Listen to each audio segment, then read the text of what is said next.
This is the Pete and Sebastian Show with Pete Corielli and Sebastian Maniscalco. Pete and Sebastian Show, we're back. Sebastian Maniscalco on the other end, as always, bro. What is it, season 8? I don't even know. It's unbelievable. I mean, we're approaching, Seinfeld and Cheers type numbers, right? I mean, yeah.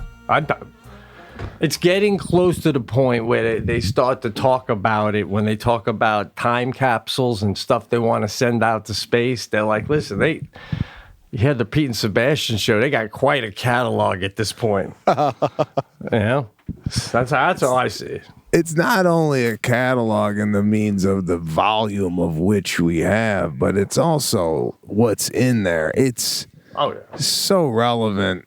If an alien wanted to study what was going on down there, they'd have to tap into the show and go, oh, I get it. Just human behavior and how to be. Hey, how about a warm-up? How about a warm-up right now? I got one for you. Yeah. That I was wondering about. Yesterday, all right, long story short, Jackie and I, were fooling around on the couch. Took my shirt off, right?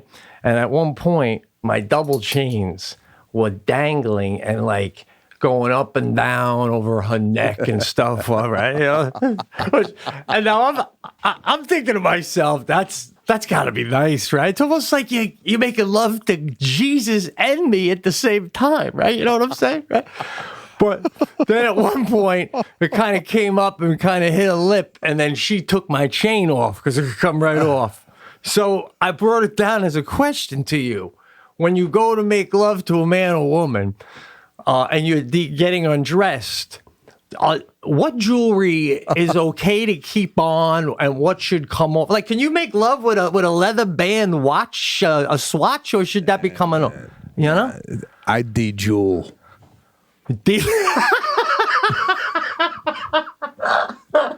I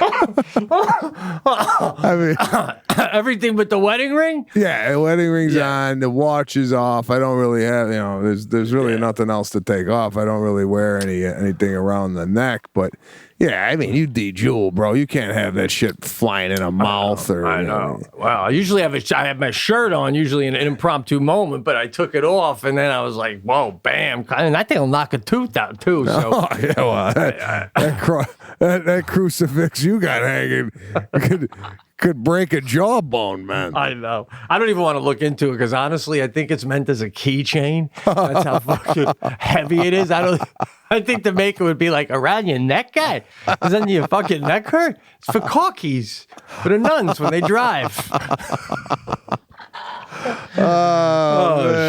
Man. So what's up, bro? What's going on? Oh, God, I gotta be honest, man. Little fatigued here coming into the cast. Just got home last night from a Dallas gig, and we took Serafina and Caruso this morning to summer camp. Now, it's a summer camp in the sense that it's school during the summer. It's basically a transition camp for the kids that are coming into the school. Now, we go in. I mean, this school's top notch, bro. It's unbelievable. And instead of dropping your kid off and having your kid cry his head off, they want the parents to kind of loosely hang around, right? Okay. In the yard, they're all playing, but I'm there, right? Yeah, I'm talking. And I gotta be honest. Out of 18 kids there's 2 men. I'm one of them, right? All right. So I'm talking 16 moms and 2 fathers, right? Now I'm looking around, going. Because Lana is with Serafina, right? Okay, yeah. I'm looking around going, either you got to give me a certificate for Father of the Year, or the other fathers are with their kids in another classroom. You know what I'm saying? Yes, but then what about the third? Have you ever been someplace where like there's no fathers there, and you're kind of realizing, the hell am I doing here? Like you overthought it. You're not father of the year. You're like, I've done that with Jackie. I'm like, I'll be back. I'll pick you guys up. I'm out of here. Well, here, coming off the road for 4 days, I wanted to be there. Number one, number two. I mean, I think a lot of guys are like, "You're going to that, babe. I ain't going to that." Right? Yeah, but I'm saying that as an example, but what you're going to, I think every man should go to that. Your daughter's about to start a school. A man should go and see the setup. See, maybe they're busy with their work. They can't. Maybe. Yeah. So here's my point, and I don't know if you feel this way too, but you get me. This is gonna sound. You get me around a bunch of mothers. It's on. It's like I'm the guy that makes the moms laugh. You know. Yeah. You ever in that situation where you're gonna go to yourself? You go, hey, you haven't laughed in 12 years. Right? In your marriage. I got it. Go ahead. I totally know what you're saying, and sometimes I go silent for lack of a better expression, bro. It's literally low hanging fruit. To make a semicircle of suburban moms laugh while their husbands are working. I mean, come on, that's what made you famous, guy.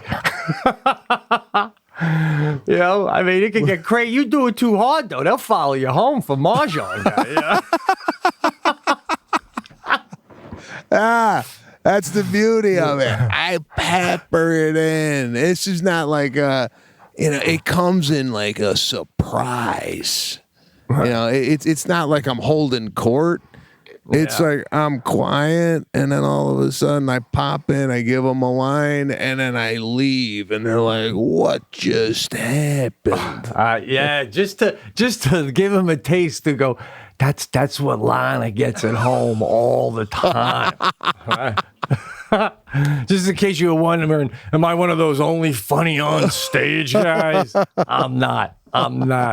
I hear you, bro. Oh my God. Now I'm watching Caruso play. Now Caruso hasn't really played with any kids, you know, really a lot because of the pandemic. Right now he's tossed in a group. He's basically the youngest one in the class, and I'm watching how he plays with other kids.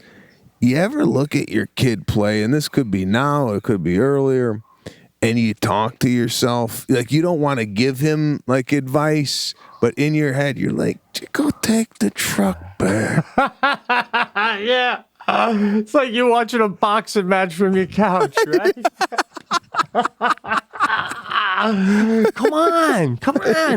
Get sturdy. Like he had two of the trucks and the other kid just ripped it away from him, and Caruso kind of looked at him, and I was like, come on, you can go. That was yours. I hear you, man. Oh, but otherwise normal, right? All normal? Yeah, man, that was great. Didn't skip a beat? Nah, he adapted. He fell right in. You give this kid a fire engine, a helicopter, a truck. He's good for the whole day. I love it. Gotta love it with the boys. And it reminds me of me because I used to play alone when I was in preschool. I was alone. I didn't really fit in with the other kids. And I think he's got that a little bit. He's got to warm up to him. You know what I'm saying? Yeah. Well, I mean, maybe though he's thinking like you too. It's like they don't deserve my company. You know? I don't know where you're at with the McConaughey book, and we can get into that. But there was at the end of one chapter, he said about a specific time in his life, how great it was, one of the best times of his life. And he goes, and most of all, because I was with the best company I've ever been with and my favorite company to be with. And it was a time where he was by himself for 6 weeks writing the book. So, like, which is kind of an insult to your wife, you're saying my favorite company is myself alone. But, you're like me. When I'm alone in a hotel room with a 6-pack of beer, I'm like, hey, this is a party. I can make this happen. You know what I mean? All I need is tunes, the beer. Let's do it. Everyone else just gets in the way anyway, right, bro? Oh God. So your boy either way. If he plays with people, it's because he wants to. If he doesn't play with boys, it's he's just like. Well, you weren't sad like when you were going home watching Three's Company at lunch in high school. Were you sad about that, or were you comfortable doing that? I was asking myself, why isn't everybody at the school doing this? That's it then, man. As long as the kid's happy, however it plays out for him. Oh, and then he sat down for snack, right? They brought the snack out. It was like a little yogurt with some granola and whatnot. And those little veggie fries, like veggie fry chips. Oh God, he's so Italian. I was like, most parents get proud that the kid could read or write or whatnot. I'm looking at my kid. I'm proud that he could eat. Like he's calling the woman over with the bag. I need more. Just waving her over like he's at Jilly's in 1957. I don't know. The only thing he didn't do was ask for the check. Is he really doing I tell you, if he's already doing the wave with the 2 fingers like that, oh, that's just class, man. He's been watching his dad. Half his meals have been at top shelf restaurants hanging out with dad. That's what you do at the end of dinner. You wave your 2 fingers. Someone comes and takes it away. He had that lean back too, where the teacher came in from the side. He did a lean back and just said more. As if it was like a Sinatra move, or Sinatra going to say, give me the check. It was a beautiful move, man. I was so proud.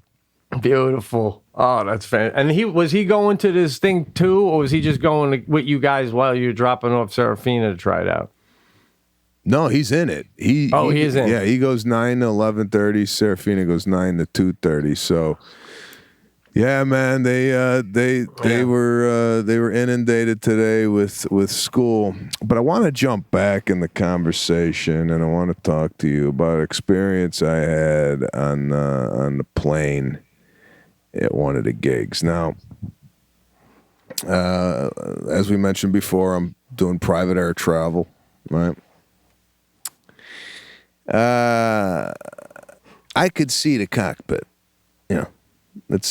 There's no door or nothing. I could see what's going on up there. So myself and Pat were on the plane, and we take off. Now, as we're taking off, we level out really quick, like about 2,000 feet. We level out. I've never seen that before. I've always seen the plane ascend, reach 35,000, and then level off. This was a up and then a level off. And I'm looking in the cockpit, and I'm seeing like movement with the hands, Like normally you look in a cockpit, you don't see a lot of hand movement where right. touching instruments. Right. Not a lot of quick hand gestures all over the place, touching stuff. Knob, up, then up top. The whole time I'm thinking, what's up top? Is he looking for the ejector seat? What's he doing up top, right? Did it look like, was he grabbing things so fast that he was trying to find something that wasn't working, and he kept... No, it wasn't a frantic. All right. It was just a lot of... Like, it looked like he knew what it was doing, but I wouldn't have paid any attention to it. The only reason I'm paying attention to it is we're leveled off at 2,000 feet, right? Right, yeah. You don't really see a plane flying that low. Like, if I was on the ground, I looked up and go, what the hell's that? So, right. Then we turn a little bit, and I hear the intercom, the traffic control. I can't hear anything though. Like you could just hear, you know, like you can't really hear because the plane is loud and whatnot. So I turn to Pat and I go, "You nervous?" And he goes, I didn't, you know, never really seen this before. I've never been on a plane where you kind of level off and whatnot. So I'm like, all right. So we start ascending and we get to our final, you know, cruising altitude. I take the seatbelt off. I go and talk to the pilot. I go, "What was that?" He goes, "What?" I go, "Back there, you know, the level off it."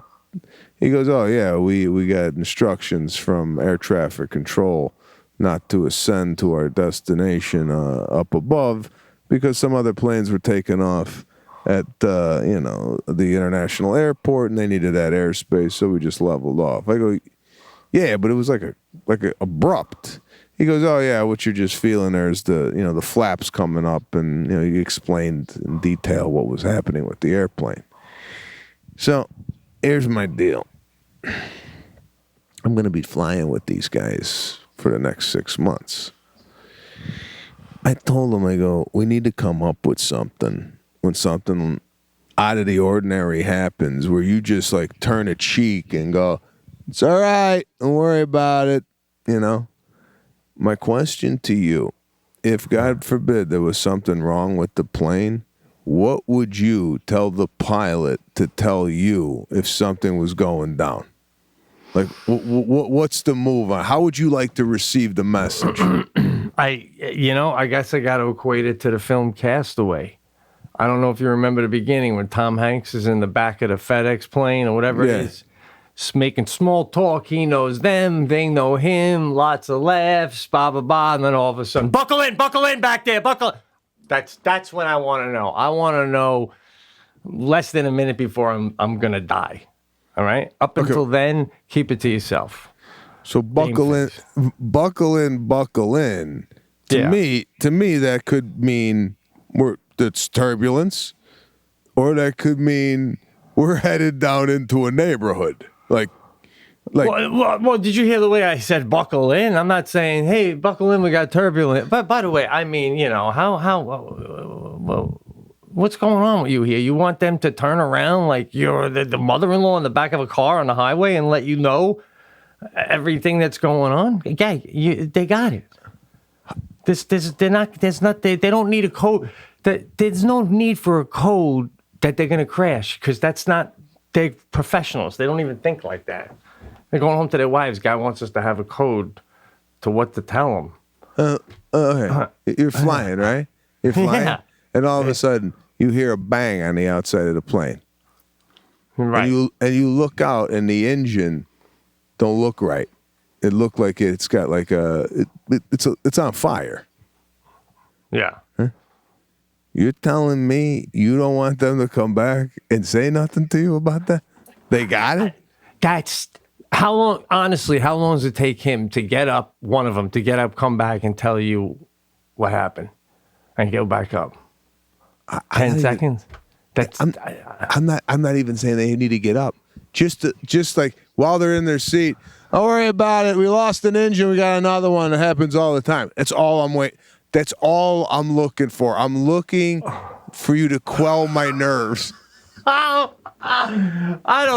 think that's, I feel like that's just something we got to play it out when it happens. You know what I mean? Because, I mean, you know, that's a big thing. I think when you think it's a big thing, it's going to be a big thing is what I'm trying to say. You know what I mean? I thought the leveling off at 2,000 feet was a big thing.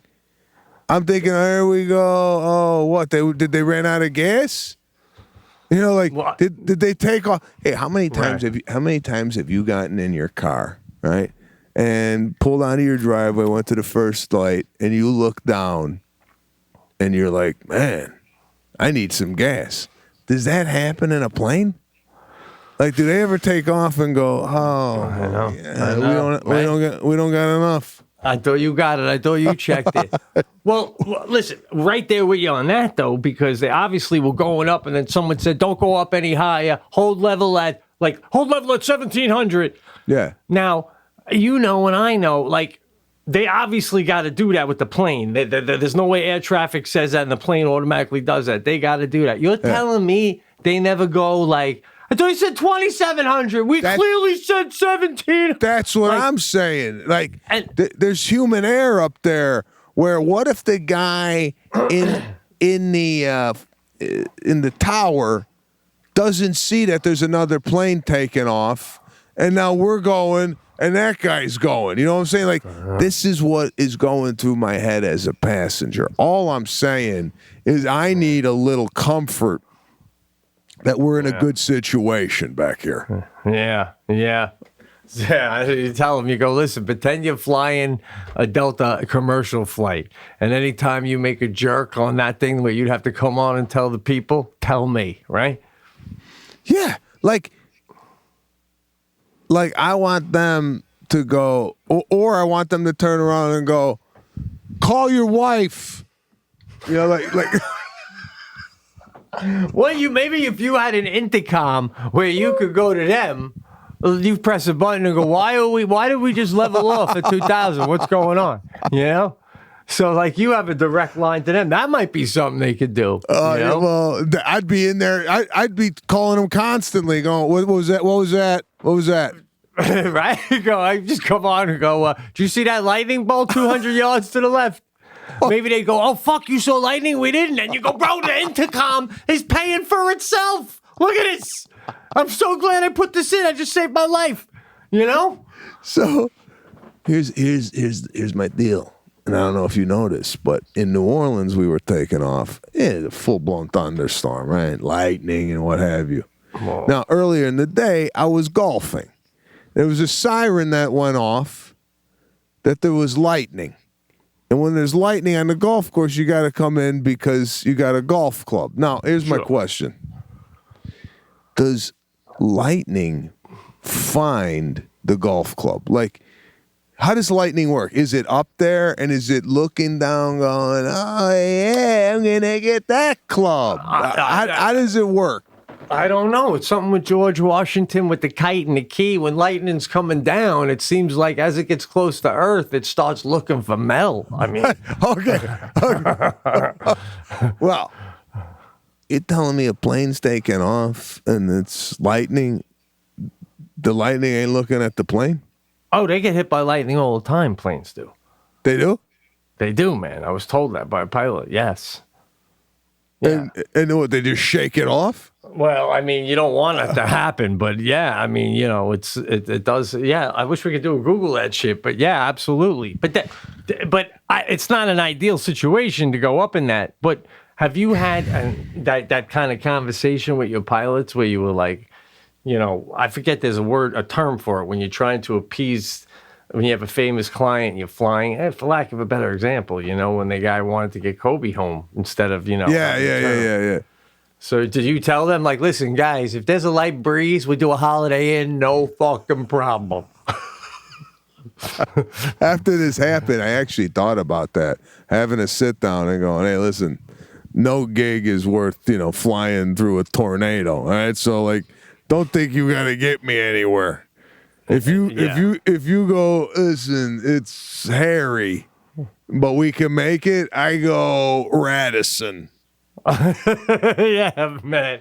Let's just keep this puppy in neutral on the runway and we'll all just bed down here if we have to. But, you know, like you said, but again, you know, he's saying that, but boy, imagine we got him home. He'd be laying in his bed. Like, you know, that's like the other thing too. If they get you home in a snowstorm, you don't want to get out of the plane and go, I love you guys. No one's better flyers. Because then they're going to go, oh man, we got to fly them in a tornado now.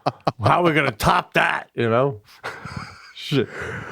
Well, but I think those guys, come on, you're flying jets like that. Those are all ex-Top Gun guys, man. They got that shit down. Yeah, I get it. I'm just saying, like, we took off out of Dallas last night, and at the end of the flight, it was only 2.5 hours.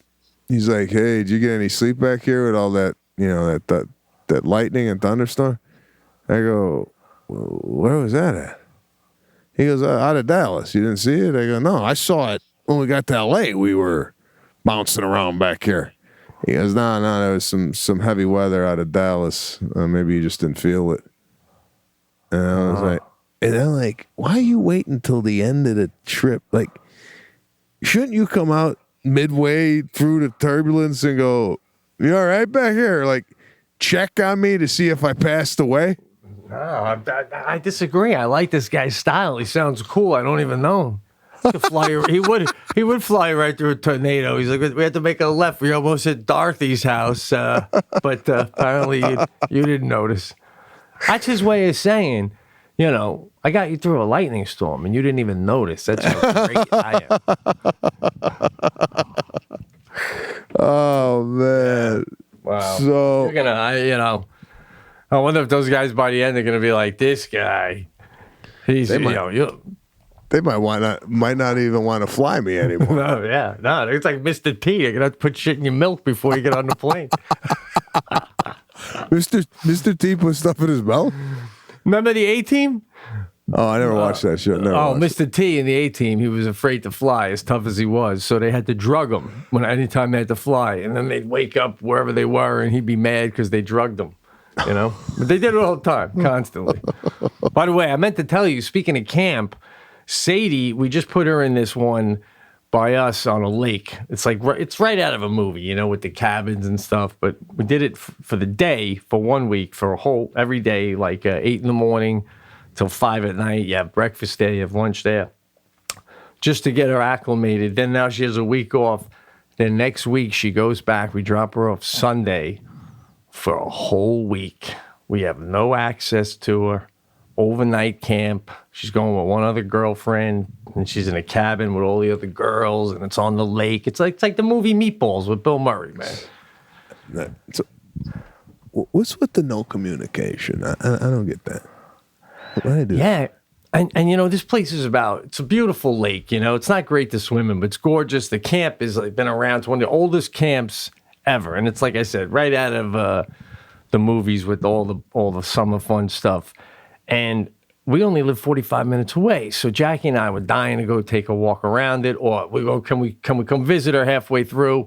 And they're like, no, because some of the parents are coming from so far away that they can't visit their kids. So we just feel like it wouldn't be, we don't want the other kids whose parents couldn't come to feel bad because yours, you did. But I'm thinking like, how do I know I'm not going to pick my kid up on Saturday and she's going to come walking towards me, and as soon as she gets into my arms, just claps and cry and like, where were you? I've been dying since, But yeah. But she went to this camp last year for the day, for a whole week. Then she did it again, like I said, a week ago. All the counselors are girls and, young boys and girls in college, and it's like it's all in the up and up. But I got to tell you, right? Well, go ahead. No, go ahead. She, Jackie made it real clear, and they have this form. Do you want us to put suntan lotion on your kid? And Jackie's like, no, my daughter will do it herself, blah, blah, blah. So she comes home, Sadie, and she's like, there's a main guy at the camp who is in charge of the whole camp. All the kids love him. He's like all around. Anyway, he has this spray suntan lotion, and he sprays all the kids. And Jackie's like getting mad. She's like, what do you mean he sprayed you? And Sadie's like, he doesn't touch us, though. We rub it in. So then Jackie's like, well, you tell him tomorrow. You'll do it yourself. You don't need any help. Okay, Mom, okay, So then I'm talking to Sadie on the side, and I go, listen. I go, is it one of those things where, you're all playing and you're in the sun and he just comes by and he just sprays everybody and then everybody rubs it in? And she's like, yeah, Dad. And I go, and would it be weird if he's doing that and you look at him and go, please hand me the bottle, I'll spray myself and hand it back? She goes, yeah. I go, all right, then he can spray you, but no touching. And she goes, he's not, don't worry. But I mean, that's why, bro, now you're going to be there overnight? You're right. I feel like I got to sneak there Wednesday night, because when you drop them off the first day, you get to help set up their bed and, their snacks or whatever, just because they never even did that, undo their own sleeping bag. But once I know where her cabin is, there's a back way into the camp. And I'm thinking on a Wednesday night, I just sneak into the back and do a little tap on the window and go, is anybody touching you? And she's like, no. And I'm like, okay, bye. See you Sunday. That's it. That's all I want to know. I don't care if kids are picking on you. I don't care if the food sucks. I don't care if you're getting bit by insects. None of that matters. Is anybody touching you? No. Goodbye.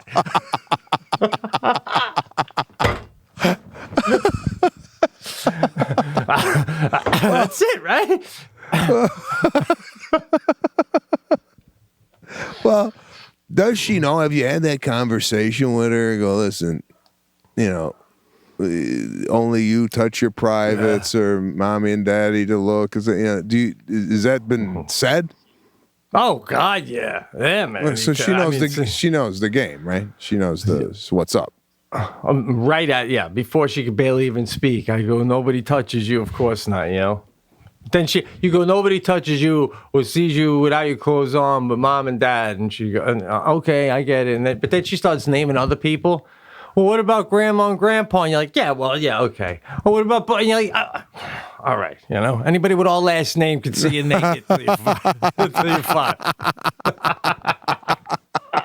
Oh God! Did you finish the McConaughey thing? No, I've been behind, man. What the hell have I been watching? I watched this Maya Moore ESPN 30 for 30 documentary. Maya Moore is a professional basketball player, and she quit basketball to get this guy out of jail. Right, this guy. Her family, long story short, her family became involved in getting an innocent man free out of jail. And then later on, Maya joined the cause and ended up falling in love with this guy. And this guy, they get him out of jail after 23 years. This guy went to jail when he was 16. After 23 years of being in jail, he gets out and he asks this woman to marry him, this professional basketball player. Yeah. Now, they're showing about 15 minutes of like life after prison where, he's going back to his old neighborhood. He goes to see his grandmother's grave. They have a barbecue. And I'm looking at her and him, right? And I found it. Listen, love is love. I get it. I'm not denying it. But guy gets out of prison, 23 years, and then he hops into a relationship. I mean, there's a lot of adjustments going on there. I mean, first of all, the guy went to prison when he was 16. So he didn't really have a dating life. And now at 40, he got married. Like after 23 years in prison, don't you want to go out to a few bars? I don't know. Sow your oats a little bit. It's when you've been in that long though, right? It's kind of like I saw that. What was that one movie about the TV show where the guy was in a prison camp forever? The guy with the red hair from Billions. But anyway, when he got home, he would still sleep on the floor instead of a nice. Yeah. You face these type of obstacles. I'm not denying their love at all. I'm just saying there's a huge adjustment when you're coming from incarceration into real life. Yeah, I agree. I mean, I don't want to be in a marriage where the other person might be crying in the middle of the night for no reason. I mean, do I roll over and go, what are you thinking about? What do you mean I'm thinking about? I've been in prison my whole life. What do you think I'm thinking about? I mean, it's all an adjustment. Can you imagine the first time taking a shower at your house with your wife, not with her, but alone, just to wash your hair without fighting for your life? That's what I'm saying. Like those moments, he's really got to relish. But then, and I'm talking both of them. She might be looking at him going, "What the fuck are you doing?" What? I don't know. Yeah, the little things, right? He's working out in the backyard. And he's benching cinder blocks. You know, like Right. Wait, nobody's like one of these deep dark dudes, right? Like when he's in the shower. She's like, how come you only use one little dab of shampoo every time? He goes, because if you put a lot in your hair, you can get it in your eyes. And if you can't open your eyes in your shower, that's when bad things happen. And then he just goes back. And she's like, oh, okay. Well, okay. Like little, like you said. Then you go out of the garage, you're like, why wouldn't you just get weights? What's wrong with cinder blocks? I'm like, listen, this guy is a fucking beat it. Right? oh my god, just. I mean, it's a really great story, but It is. I want to like tune into that marriage like in 2 or 3 years. You know what I'm saying? And was he in prison like for the wrong reason? Like, did he do a crime? Man, this guy got railroaded, and he shouldn't have been there. He shouldn't have been there. They railroaded him. Oh man, is he going to get a lot of money for that? Probably a civil suit. You know, they didn't really get into that in the I documentary. mean, never enough money, I know, but damn. Yeah, but he got screwed. But I was more like, man, they got married. I was like, that's love, man. So, Well, you gotta when a woman fights for you in all those movies where no one else believes in you and she did, and there's always that scene in the movie too where you tell her, just go away, it's not gonna work out, it never does, guard.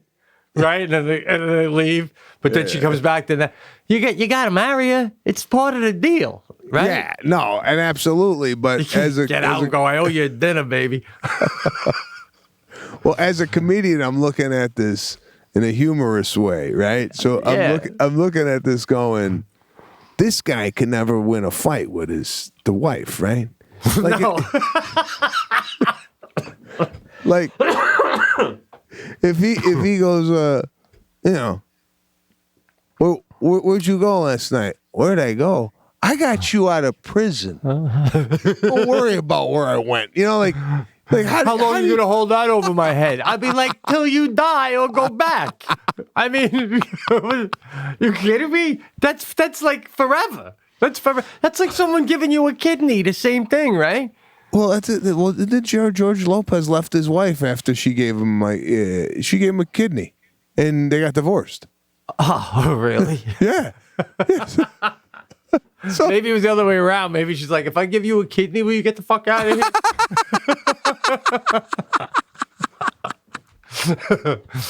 oh fuck. Oh, man. All right. Well, we're a little flat today. We both got to admit it, right? Oh well, listen. I'm sitting over here going, I'm jet lagged out. I didn't get much sleep. Oh man. Wait, you got some? Nah, can't even get to that. What else do we got? I got a couple. I wouldn't call them Italian takes, but I got a couple quick questions for you. Yeah. I don't know if you've seen the Pope has been in and out of the hospital. He's like battling some stuff right now. No, I don't watch the news anymore. You're my only news outlet. I don't watch the news anymore. I don't even know what's going on. So tell me what's up. That's a good way to live. That really is, man. It's really, I got to fucking tune out. But anyway, he had an operation. And, he's doing better now. But my question was, I was wondering, because it was nip and tuck. Do you think, I'm going to go so far as to say, do you think the Pope gets excited when he's going to die? Like, if he truly believes in all of his stuff that he's saying, do you think he's like, here we go, baby? That's a great question. You would think you're going to go see the boss, right? I would think you would think that, right? Finally. It's like the Angels finally getting to meet Charlie. Yeah, well, this is better than a Smothers Brothers album, and we're not even on today. But right? You're gonna meet the boss. Well, here, let me sidestep out of this. Just you saying that we're not on today.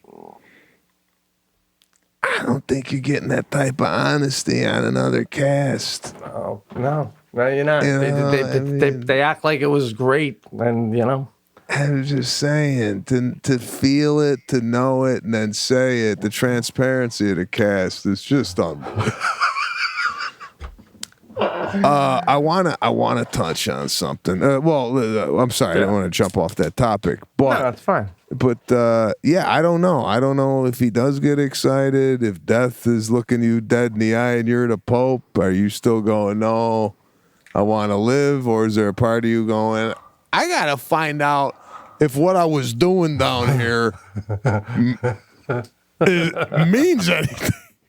Was I bullshitting myself the whole time? Here we go, man. Yeah, I got to think it's like you've been online for a roller coaster and you're the next one up. I mean, I don't know. But what were you going to say? What do you want to bring up? No, I was going to bring up, before I forgot, I'm going to get your take on this. As long as we're doing Italian takes. Watt went to go see his wife play soccer, right? I saw it on Instagram, and he's sitting in one of the suites, and the suite's like outdoors, right? But it's like kind of cordoned off. It's like a luxury suite. He brought the 2 dogs to the game at a stadium. What's your take on that?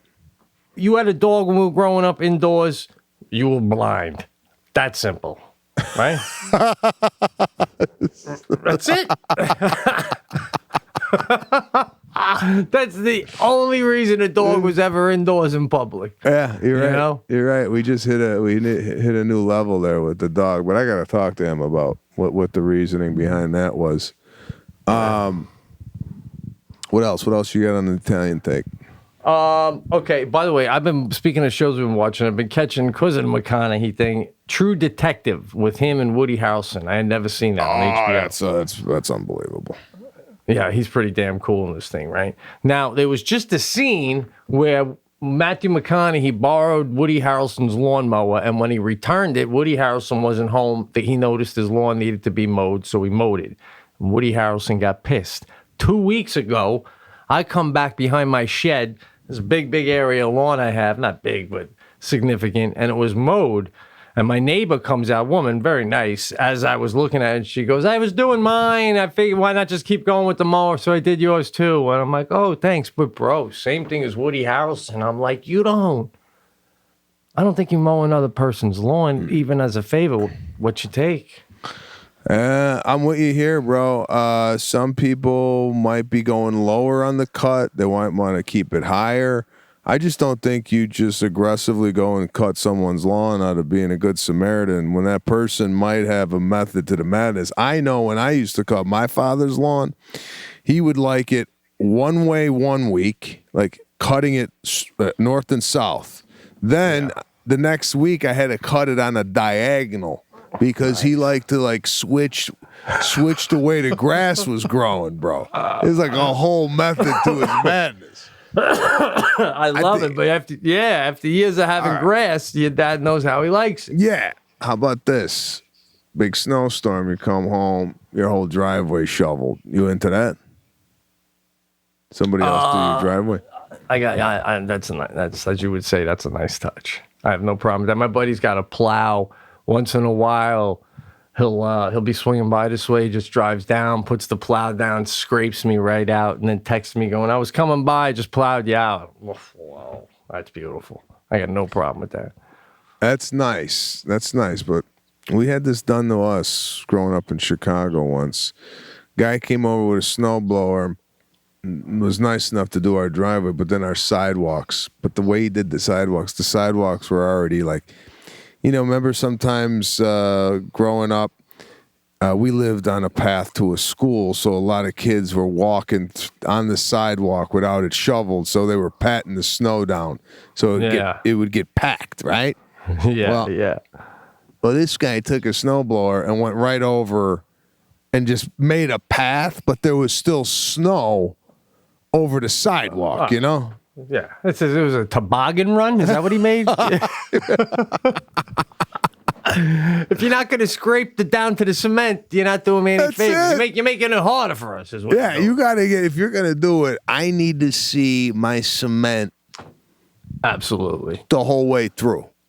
You can't like sometimes my dad would pull the car out and he would go over the snow and pack it down, right? Now you got at the end, if you shovel, you got to get like a pick out there and pick off Yes, I know. Oh, the tire marks, right? Yep. Whenever I do my driveway, I got to back out the Tahoe to get the snowblower, and then I know what I just backed out. Like you said, it's packed down, and I try to scrape, and then I hit that shit. Yeah, it's aggravating, man. Yeah, man. Yeah, you need to have it clean. The whole thing needs to be clean. Yeah, but all that stuff, you're right, though. It's kind of personal, man. You really don't get involved in somebody's, lawn, driveway. I mean, maybe you do a path, you feel bad, you make some space. I got nothing else right now, bro.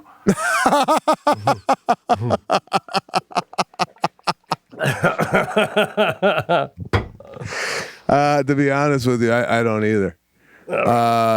Yeah, we might have to just put a fork in this, bro. Yeah, hey, listen. Sometimes we're doing it in the summer. Yeah, we've been doing it every week. Yeah, we're the Pete and Sebastian show. I am in Atlantic City this weekend at the Borgata Hotel Resort and Casino. Nice. I'll actually be there for the next 3 weekends. SebastianLive.com for your tickets. Yeah, I'm there. I'm doing 18 shows there at the Borgata.